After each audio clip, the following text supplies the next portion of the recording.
I am so bored. How do you beat these summer doldrums? I've been watching Raiders of the Lost Genre on my phone. How are you? No, I mean on my cellular phone. Take a look.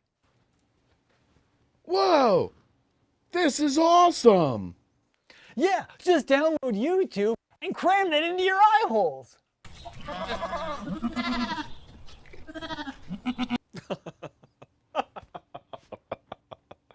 Oh, look, see, you're already watching. Since the earliest days of movie making, the genre of the Lost World and its prehistoric denizens is one that always seems to die out, only to be rediscovered once again. From B-movies and cult films to modern blockbusters, we are the Raiders of the Lost Genre.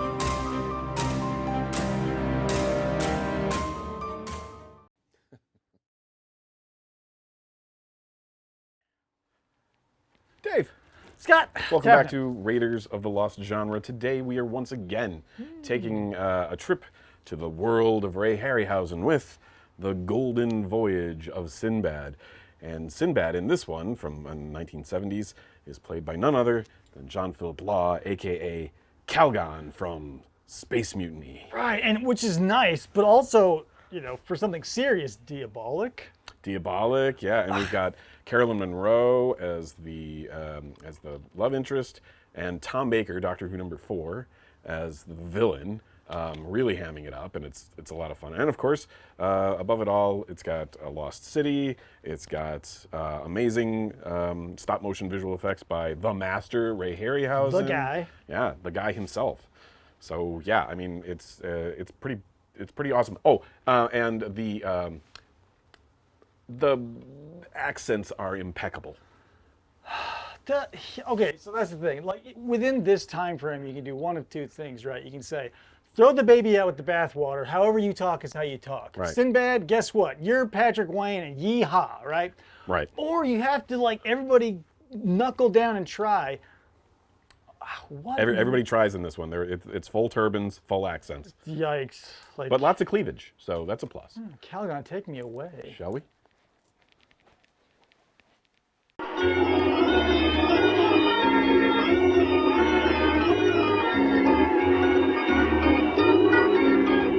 Okay. Ready when you are. Okay. That's the hat we're going with, huh? It's only $1. $1? Can you tell? Yeah, that would be crazy to trade 5 hats for 1 hat. The hat-based economy I live in. Hat-based economy. I don't even know what that means, but that's funny. That's funny. All right, you ready for this? Yep. I'm gonna get Centaur up. I still remember the first time I received a DVD boxed set of all 3 Ray Harryhausen Sinbad films. The original 1950s Seventh Voyage of Sinbad didn't initially interest me as much as the effects, stars, and sex appeal of the 1970s adventures. Oh, Dave, you should remember, trust in Allah, but tie up your camel. What good is Allah? This one brings Tom Baker's grin, Carolyn Monroe's curves, John Philip Law's accent, and Kali, the 6-armed goddess of swords. Up there in the sky! It's holding something! Hey, we got a freaking dragon up here! Look up! Ahoy! L'chaim! Golden Voyage of Sinbad may not be my favorite Harryhausen flick, but it's high on the list. Let's see why. When Sinbad's crew spots a bat-like creature carrying a golden bauble, a potshot brings it into the captain's possession. Hold on!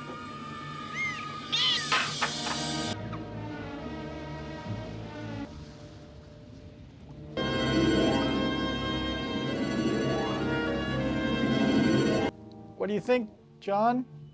Oh, have you tried this? You totally trip balls.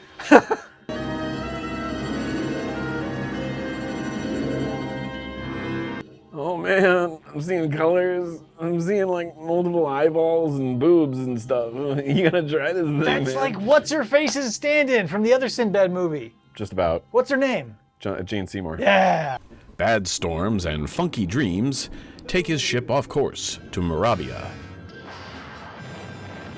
Interpretive dance. I am confused. Look, Dave, a lost city. Oh, I thought that was a rock biter. They look like big, strong hands. This film got drunk and snuck into Zardoz. I like it these days. Nope.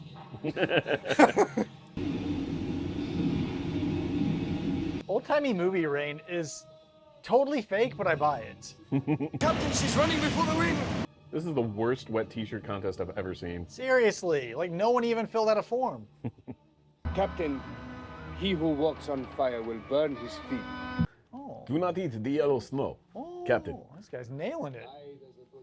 Sinbad is accosted by Kura, an evil wizard, whose mini-demon had found the golden tablet. Aye, there's a good anchorage beyond. That's where we'll meet. He like rolled up out of like an audition for Boston. Right? He's like, I got more. Can. He's like, I got more than a feeling. I'm gonna make this band. He's wearing gold around his neck and he goes for a swim. Yeah, he should be like an ornament at the bottom of the ocean. Leather knee-high boots, perfect for swimming. This is what they swam in before the Speedo was They're invented. never getting dry.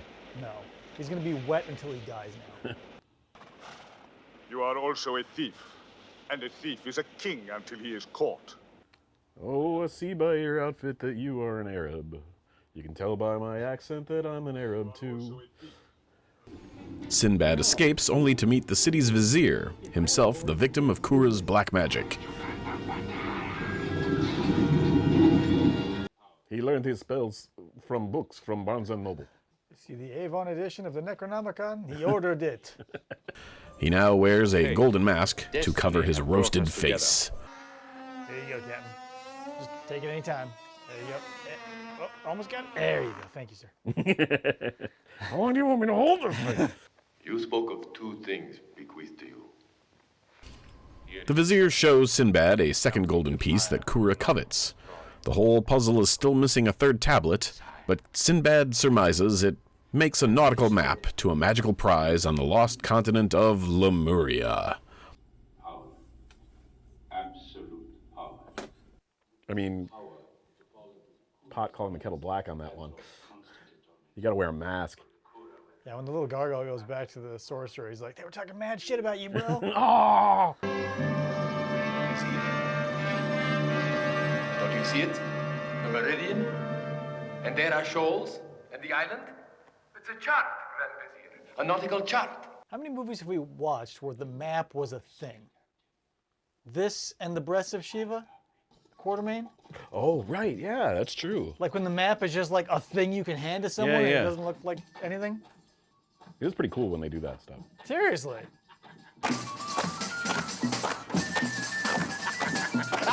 You can go home. Not you, dude. That's the lady. Already it may have betrayed us.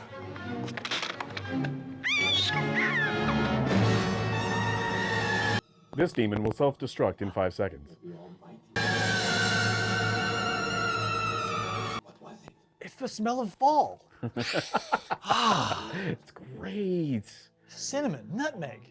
Before they can set sail, though, Sinbad is begged by a local merchant to take his worthless pothead son away for a few years. I go down to the bazaar. It's kind of strange. I just want to... Hello. I was in the middle of the earth, you know. When Sinbad recognizes the merchant's slave girl, Mariana, from his dreams, he agrees to take them both. She is curvaceous. Not deliciously fat as I prefer them, but at night, cottonseed is the same as a pearl. Please, I will sweeten the deal. Take this hot-ass lady. She's not fat enough. I give you goats, too. We are out of sheep, sorry, Hans. Salam alaikum. I've heard of gold going to a man's head. But this... And it can only be one place. Lemuria. Lemuria. Aye, the mythical island. These guys are idiots. It's obviously Moo. Kura hires a ship to follow Sinbad and the Vizier, but it's soon apparent who the better navigator is. More than a month? Or 2, 3 years, perhaps. 2 or 3 years? But I'll be an old man by then. I'll be ancient. I mean, that's true. You're middle-aged at, 15. Work? This is terrible. Oh, weird. They had MMR vaccines back then. Yeah, isn't that interesting? You're my guest. But I am your slave. Slave. No human being has the right to own another. Wow, Sinbad the Progressive. In a few hundred years, perhaps you too could learn to vote, maybe even use a credit card. Right. She put up with getting pounded by the fat merchant man and probably the hashish-laden son, but she was ready to stab out Sinbad in the middle of the ocean. I think that's why she's probably on edge. She's like, someone's probably going to come taste this cherry pie, and I'm not going to have that happen. She's like, I miss the old dude who didn't know what sex was. I should come about standoff and sink him. If he does not sink us first. Sinbad has sent more pirates to the bottom of the sea than I can count. I can count to 5, so... Continue into this, we will be wrecked. Well, Captain Sinbad navigates these waters. Then he must have a child to follow. Kura uses magic to bring the wooden figurehead of Sinbad's ship to life.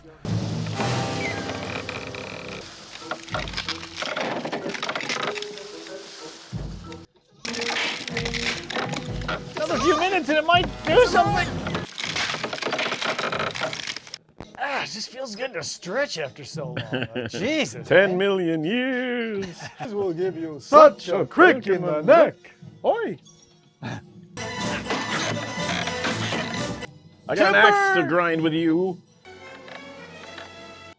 Talk about cleavage. Love of Allah, the chart. It's taken the chart! Wow. That was a good transition. Yeah, it was cool, huh? Never mind the chart. Fight it with fire. It's because I act like this that I'm unpopular. I think your emphasis is on the wrong syllable. She steals his charts and floats back to her master, but each time Kura uses magic, the strain ages him.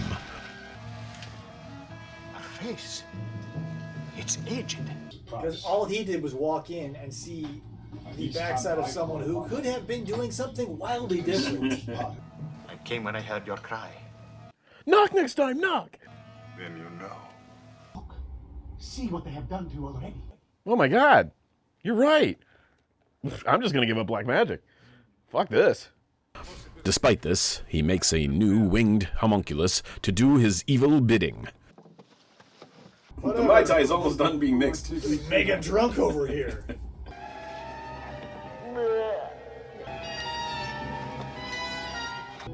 Mama? Oh, god damn it! Another nice one. I hate it when I get the nice ones. 60% of them pop as kittens and I gotta throw them into the grinder. Sinbad's ship reaches the lost continent of Lemuria first, but only by a narrow margin. Criminy, that's a lot of cleavage right there. Woo. Hey, they changed colors. That's weird. Maybe they're mood statues. I love how she, like, her forehead and breasts are sweaty and everybody else is fine. He follows a figure into a magic cave beneath a temple, whose oracle spouts riddles and fortune cookie limericks before pointing his quest north to the Temple of Kali. Chuck E. Cheese token. No cash value. This is where the Boston concert starts. Lights, lasers, smoke, more than a feeling. I don't know if it's true or not, but I think I've read somewhere that this guy in makeup that we're about to see here is actually Robert Shaw. What? You gotta hear his voice. 2 tablets brought forth to the light. Kura's little bat spy has heard all of this whole spiel, so the sorcerer uses his magic to collapse the temple and trap Sinbad's crew.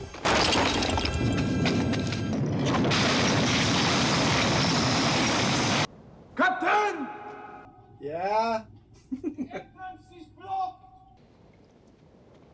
Did you try turning it off and on again? Farewell, Sinbad. Hey, come, do as he says. Your turbans are sashes. You will go mad down here eventually. You've been here for like 8 minutes. Like, chill, dude. But tie up your camel. Oh, God! When they escape, they find Kura ransacking Kali's lair, desperate to find the third golden tablet. Holy shit, it's Alice Cooper.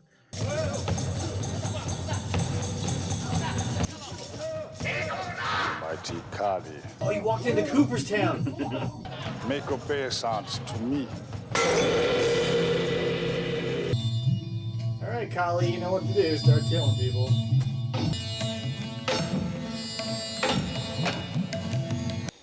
I give it 6 thumbs up.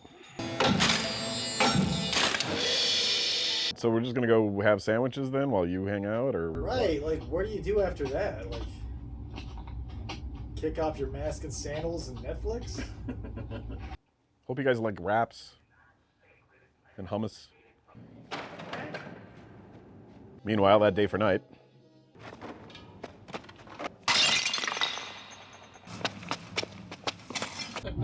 We meet again. For the first time, for the last time. Death to our enemy. He animates Kali's statue, and the 6-armed idol battles the crew.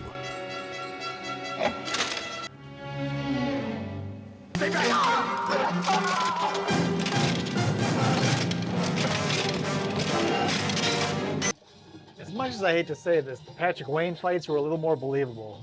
Wow. Spectacular stop-motion effects ensue. They defeat her, and the tablet is revealed to have been hidden inside her hollow head.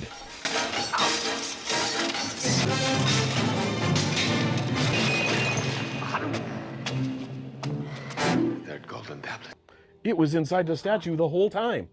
That was the friends we made along the way. Kura takes the tablet and leaves Sinbad's crew to the Stone Age natives. Every green dude looks like they were trying out for Spinal Tap, right? It's true. They take Mariana as a sacrifice to their other god, a Cyclops centaur of evil. They think she is one of their own. A goddess. That guy's so British on the left there. We are saved. All right, he's like, time to go get some bangers and mash as soon as they call rap. And see down your shirt. These people are so confusing.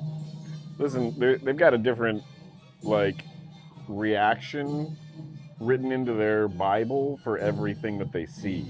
So you see, like, thing on hand, take girl. You see idol of your destroyed goddess, kill guy. Yeah. But kill guy can wait if take girl is what happens next.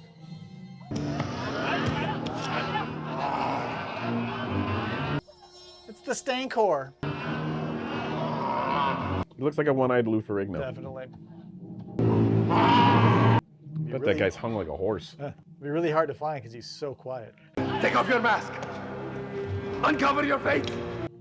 And he's just cool with it? Like, this is his biggest shame. And he's like, yep, all right. Now's the time. Ah! God! I will be signing autographs from 12:45 to 1:15.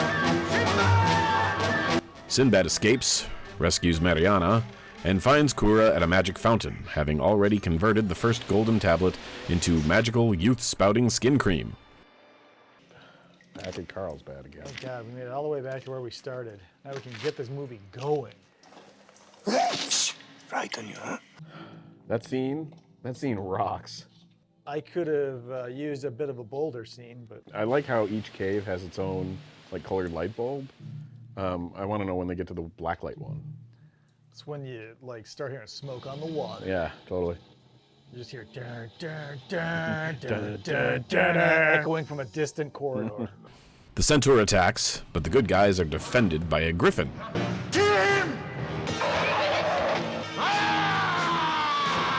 Great, it's my roommate. Now I've got to go to bed. I'm trying to get some rest, Kevin. I've got a 7 a.m. shift tomorrow, which, by the way, is in 4 hours. That's a lot of cleavage. Kura cheats by wounding the griffin, and by the time Sinbad has killed the centaur, the sorcerer has used the second tablet to turn invisible. This guy's got some drama. Right?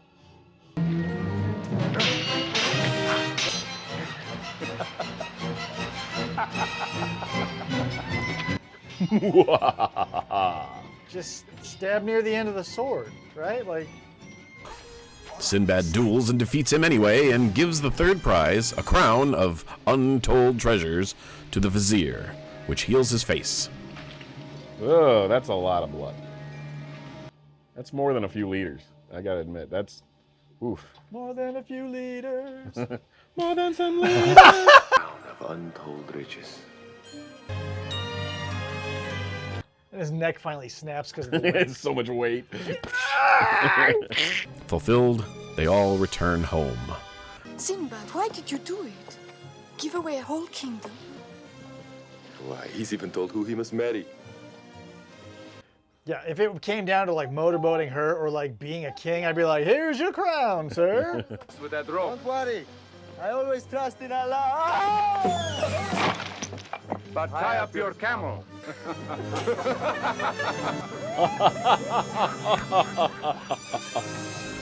A decidedly sexier, more energetic 70s Sinbad than Harryhausen's earlier classics, Golden Voyage still suffers from a low budget compared to some pictures.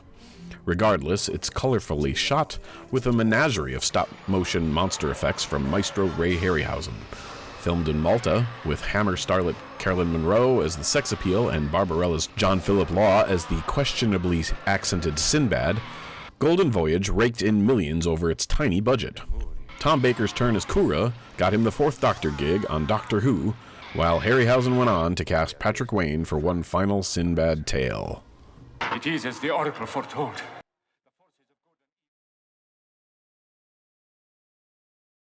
All right, Dave. So that was the Golden Voyage of Sinbad. Not to be confused with the Seventh Voyage of Sinbad, the Golden Shower of Sinbad, the Sinbad in the Eye of the Tiger. Interesting mix of cast from the Tiger, though, because he looks like just enough like Patrick Wayne. This one actually comes before. Yeah, because he's definitely like the son's younger for sure. Yeah. But you know, since we're seeing him out of order, it was nice. Something about this kept tickling the edges of my "this sucks" radar, but it never popped. Okay. You know what I mean? Like, the suckiness was out there, but it was always just at the edge of where I could feel it. And every once in a while it would stick a tendril in. It was, I it feel was like good. Harryhausen and Schneer were an interesting mix. One way or the other, what Harryhausen delivered, the studio was always happy with. So it was technically a B movie in terms of budget, but it was always something that looked so superior to like almost anything being put out there. And it's so strange to me in a way that movies like this were being made by these guys. And it's like I was joking earlier. We were watching that trailer, reel, and they were talking about how, Willis O'Brien, who did the original King Kong, they just like pulled money from him and they're like, it's gonna be too expensive to finish this movie. It's like, dude, King Kong saved the studio. And nobody's thinking to like give a big budget idea to Harryhausen, but at the same time, Harryhausen must have been loving it because he had a patron in Schneer as a producer, and he got to do whatever the hell he wanted. He got to make fantasy movies, he got to make sci-fi movies, he got to make monster movies. It's like he got to do whatever he wanted. This is the essence of what like cinema should be, like where it doesn't necessarily feel like it was made to tick a box or to hit a demo or whatever. No, this guy was literally like creating boxes. It felt like this was something that everybody involved wanted to make, aside from like the crappy idea or whatever. Yeah. But like from pre-production and planning, it just felt like, even though it was hokey, called a B movie, and like sure some of the effects stuck out like sore thumbs, it doesn't take away from the genuine love of what's going on. Yeah. That's what it is. Yeah. John Law here. The accent, whatever. Nobody's going to go and do like a 6-week accent seminar in the 70s, 60s, whatever. No. You just have to roll your R's. Maybe do this a little bit. And yeah, you got that. But he was. Why am I sounding Russian? Your accent is as good as his. But that's the thing is, like, when it wasn't him interacting awkwardly with stop motion, because it does feel like they're still getting the kinks worked out. Because Eye of the Tiger is yards better. Yeah, it's weird. Again, I feel it comes down to the actor, the actors involved. Because if you watch Jason and the Argonauts, which is a 60s film, and this is a 70s film, you have the sequence, the famous sequence with, like, 5 or 6 Argonaut guys versus the 7 skeletons. Yeah. And it feels a lot. I mean, okay, there's a lot more to watch because you have multiple figures, but still, it feels a lot more energetic. Right. And some of the times John Philip Law is doing this. Right. I don't want to put it all on John Philip Law because he's a good actor. I think what the problem, the 8-ball he finds himself behind is like, there was probably not a dude holding a tennis ball on a stick being like, okay. Right. And since the director was like, how's it going to look? I don't know. Yeah. As I understand it, what they did was they had, I could be wrong about this, but if I'm not mistaken on most of these movies, they usually had an actor who stood in for the monster, and they would practice 1, 2, the counts of their sword fight. And then he'd step out, and then they would shoot it with him fighting nobody. Right. It does kind of feel, though, that like everybody's attention was on how fast the clay models could move, so everything was scaled down because of that. I feel like some people are going slow thinking that this is what the director will need or this is what Ray will need. But that's part of it. It's like all the hilariously well-intentioned things didn't work. Yeah. Like the zoom in that you accidentally get a crotch shot for 45 seconds. Right. Or you're... Maybe I can't lay that at the cinematographer because a good editor would have been like, hey, let's cut out the 30 seconds of Sinbad's joint. But you kind of didn't do that back then. It's like nowadays it's like everything's about pacing. Right. Back then it was about runtime. Yeah. Is it 90 minutes? No, I think it clocked in at, I want to say it clocked in at like about 45. Okay, I would buy that because we can trim this down to 90 minutes. What's 105? Yeah. So an hour and 45 minutes. Yeah, bingo. So do you have a favorite effects sequence in this? I did like the Shiva coming to life. That was great. The our gargantuan fight of the Titans was a little, but but you gotta admit he always knew to deliver that. Mhm. Like there's always a monster fight. It did I felt like I was sitting and watching Eye of the Tiger as the troglodyte and the saber-toothed cat were fighting. Yeah. Same sort of feels. But except this time with the benefit of hindsight, I go, oh yeah, I remember this. It's kind of nice. It flipped my compass. Yeah. Because usually I come to these things knowing that it's probably going to suck, so we're going to be on the 5 or below. So hopefully it'll be so bad it's good. This might be one of the few where it goes boink and flips the other way for me. Cool.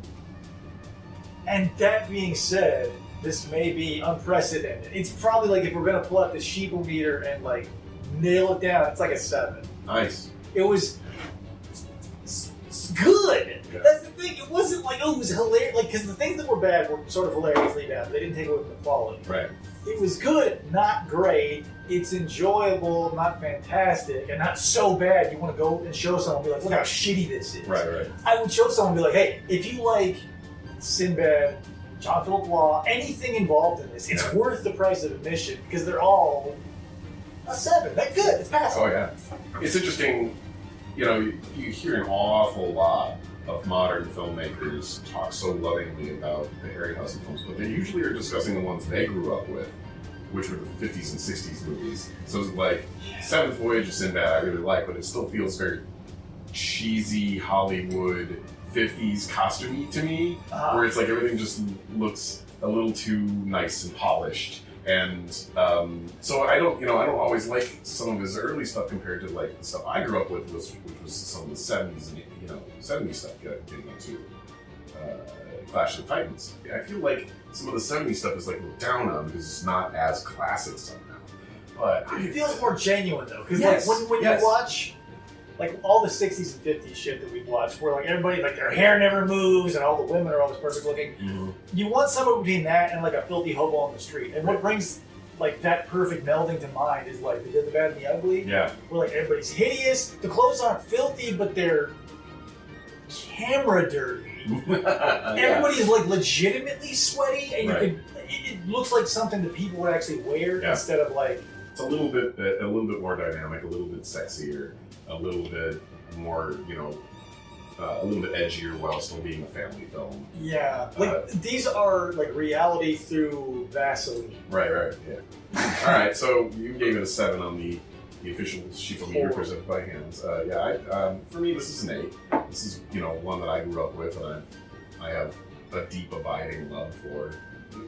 He was just the master when it came to these. So one way or the other, it's like you can't diss Harryhausen. No, I agree. Like there are a few movies that I walk away from this show with having them carved out a little niche in my heart. Right. I mean, I realize it's no Last Dinosaur. No, it's no Last Dinosaur. But when you look into the metaphorical empty tree of the Ernest Scared Stupid, where the troll puts all the little wooden figurines of the children that he's stolen the souls from, this will be in that tree for me. Okay, all right. Like, there'll be a wooden copy of The Last Dinosaur, and now in the second spot, probably The Golden Voyage of Sinbad. Nice.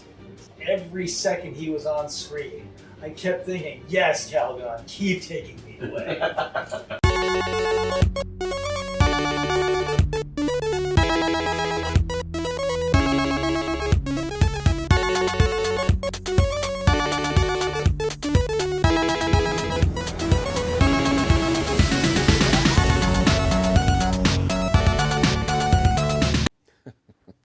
This is great. Dave?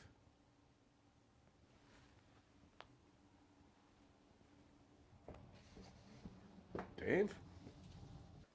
Oh, there you are. Dave, this was a great idea, man. Thanks.